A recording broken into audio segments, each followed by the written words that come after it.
So when Coach Randy Smith died a few weeks ago in southwestern Virginia, the tributes and the posts and the stories just started pouring in from everyone who knew him at John Battle High School in Bristol, Virginia, including my husband. And when Coach Smith showed up at that high school in 1973 as a 22-year-old right out of Appalachian State, he looked like he'd come out of Woodstock. You know, he had long hair, he was always quoting the Who and the Allman Brothers in his class, and he was that kind of teacher that just drew everybody to him. And it wasn't just in the classroom, he was also pinned to kind of start that very first semester, the very first cross-country team at the high school. And he took that up with kind of a big, radiant, big spirit, which was who he was. He didn't just like start the team, he set the course, literally mapped out the course, the 3.2-mile course. He wanted it to be more like in England where people were jumping over hay bales and going through the woods. And so he designed the course and then he mowed it with the push mower. Not just 3 mile, 3.1 mile, 3.2, but he went back to make it wide and big too. And it was just this beautiful course, and it wasn't just the students, it was also the girls. He started one of the very first girls cross-country programs there in Southwest Virginia. And he really created this incredible program, the kind of program that so many kids came out for, whether they could run fast or slow, because he was just such an incredible spirit. You know, he got their van that they would take to the long trips away and fixed it up like an 8-track tape player, you know, and the kids would just jam out while they were running to it, going on their trips. And then it was also just the classroom. He was one of those people who taught in and out of the class. One kid remembered that they were in the lunch line together and it was a bean day. And so there were all the jokes about beans and the musical fruit and all that. And the coach was standing next to him and he grabbed the lunch lady's big spoon and he put a big thing of beans on the kid's plate and he said, "Have some beans." And then he got another, and "Have some more beans." And he kept doing that and laughing, making jokes. But the kid said he was really hungry. He was on the free lunch program. He was the skinniest kid. He never had enough to eat.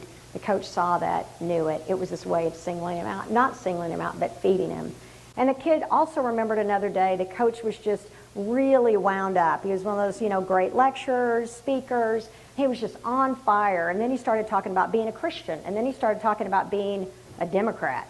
Well, in that part of Southwestern Virginia, you know, the Republican Party owned Jesus Christ. So that was just like really eye-opening for this kid, which was also really helpful because he went on to marry a Christian who was a Democrat. And he just said, you know, it really kind of opened his eyes, but that's who this coach was.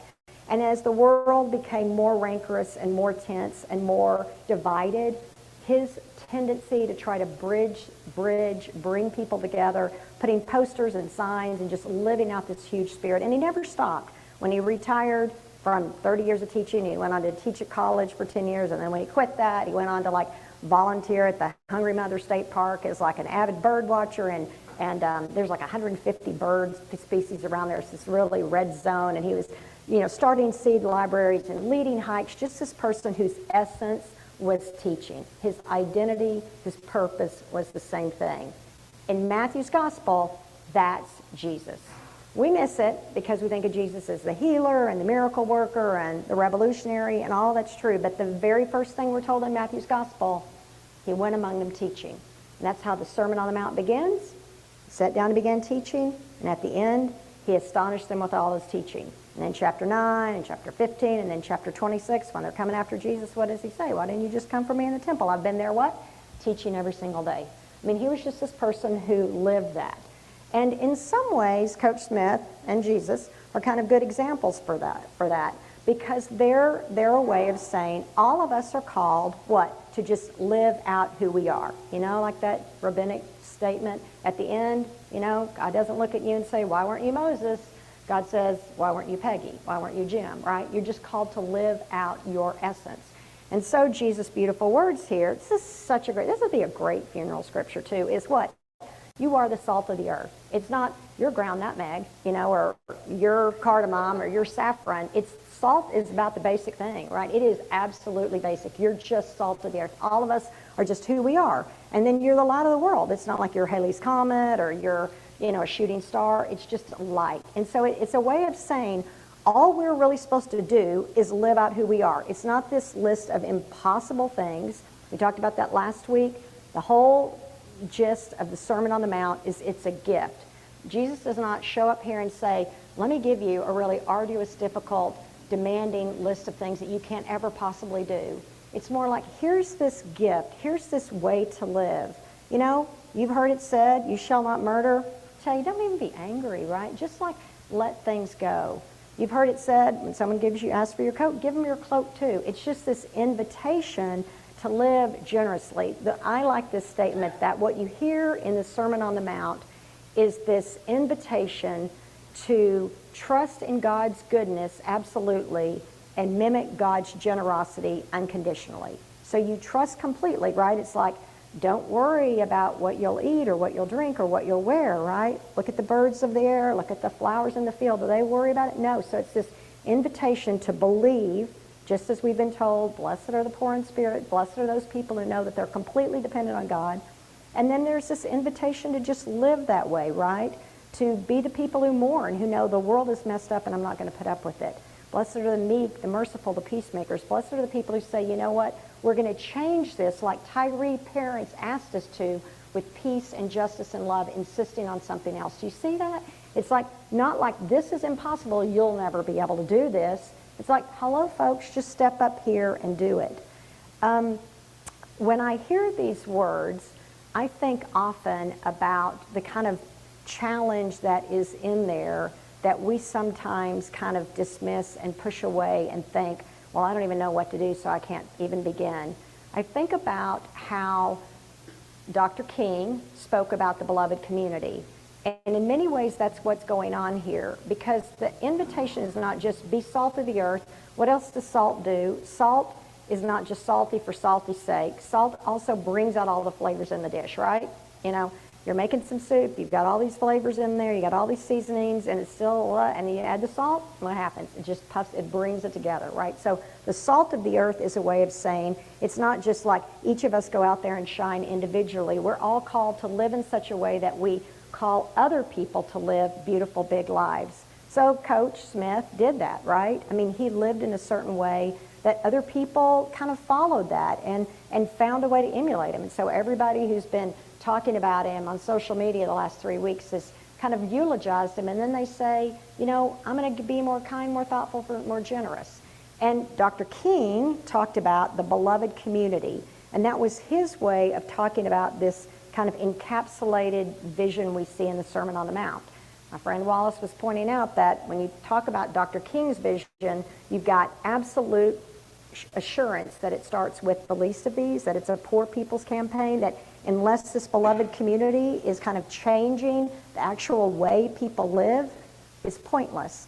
And then you create this community that's based on kind of respect. We may disagree, we can still respect one another. Reconciliation, we got to look at the past of who we are, we can't write it out of the curriculum, and then we got to find a way to go forward. And righteousness. But even though we kind of equate that with Dr. King, before Dr. King talked about the beloved community, Howard Thurman talked about the beloved community, who was his teacher and mentor and kind of an incredibly great guide. But before Howard Thurman talked about the beloved community, the person it goes back to in American history is a philosopher named Josiah Royce, who was born in 1855. And he had this image of the beloved community. And what I like about his vision, this philosopher, was it wasn't just idealistic. His word was actionable. It had to be actionable. You had to like act it. You had to live it. It wasn't enough to just say, it'll be great when we have the lion and the lamb lay down together, right? It was like, how do you take this vision of a different world and make it real in your life? And again, we're the salt of the earth. So I'm thinking about the 7 people at Peace Church who actually have a birthday this week. We got a couple of teachers, of course, because we have a lot of teachers.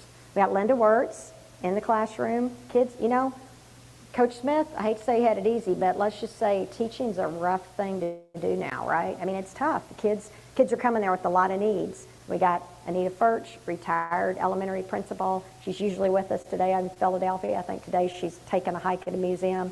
And we got a couple of our young people having a birthday this week. Elizabeth Brightwell and Darren Miller, both of them kind of art and health and wellness and history and bringing all that together and, you know, and living in a fresh new way. Then we got our Jeremy Lane, right? Jeremy and Megan running Homesteader. Talk about a beloved community. this restaurant, this place where Jeremy kind of has really created a place where people can come and be welcomed. And then we've got a couple of our old people. I'm just going to go out on a limb and say Mars Ireland turns 92 on Saturday. And yeah, and many of you have heard me say that Mars is one of the very first people I met when I moved here 36 years ago as a young pastor.